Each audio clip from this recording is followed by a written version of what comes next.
நாட்டுப்பற்று பொறுப்பு மிகுந்த இந்திய இராணுவ வீரர். தலைப்பு: உயிரோட்டமான சிறுகதை. ஆசிரியர் இரா. இராஜா.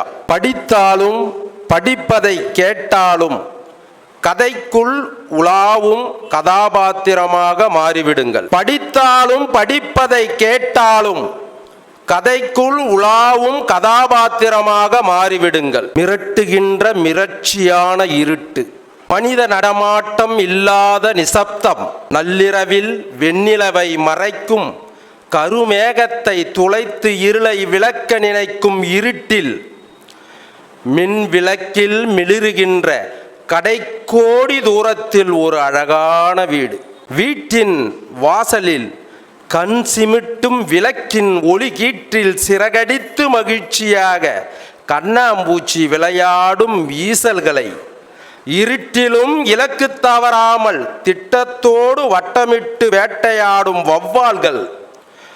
வவ்வால்கள் ஊடுருவும் நேரத்திலும் தூரத்தில் குறைக்கின்ற நாய்களின் முன்னெச்சரிக்கை, செவிகளில் இடை அறுபடாமல் ஒலிக்கும் இருட்டு கோழியின் இரைச்சல்கள்.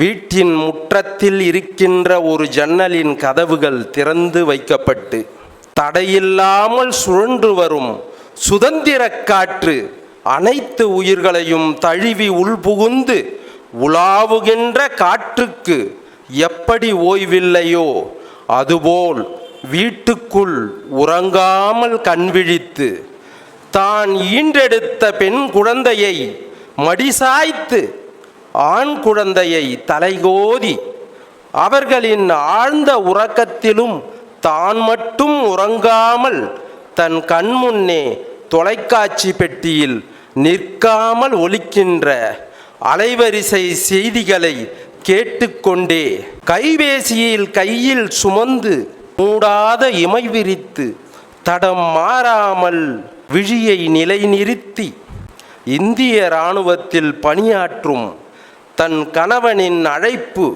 48 மணி நேரமாக தொடர்பு கொண்டும் இணைப்பு கிடைக்கவில்லையே. யாரை தொடர்பு கொண்டாலும் பதில் இல்லையே.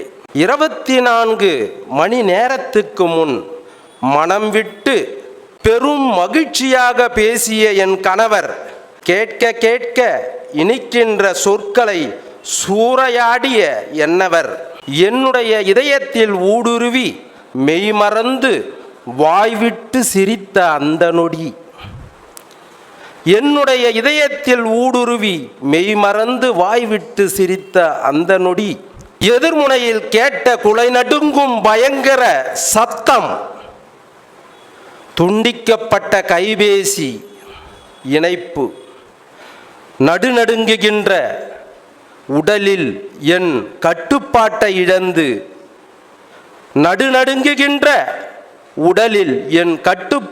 இழந்து தத்தளிக்கும் கைகளில் இங்கும் அங்குமாக துடிக்கின்ற கைபேசி, நின்று போன பேச்சு, நிற்காத பெருமூச்சு, வற்றாமல் கண்களில் வழிந்தோடும் உதிரம், இதுபோல் துடிக்கும் இதயத்தின் துடிப்பு, இவற்றையெல்லாம் வெளிகொணராமல் அன்னையின் எண்ணமெல்லாம் என் நாட்டு மக்கள் இத்தனை அமைதியாக உறங்குவதற்கும் சுதந்திர காற்றை சுவாசிப்பதற்கும் அரணாக நிற்கின்ற எல்லை தெய்வங்களில் என்னவரும் ஒருவர், அவர் எப்பொழுது வேண்டுமானாலும் அழைக்கலாம் என்று கைபேசியின் வாயிலாக உளமாற வாழுகின்ற காதலுக்காக ஏங்கி குன்றாத நம்பிக்கையை சுமந்து அமர்ந்திருக்கும் அன்னை திருமதி திலகவதி மாறன்.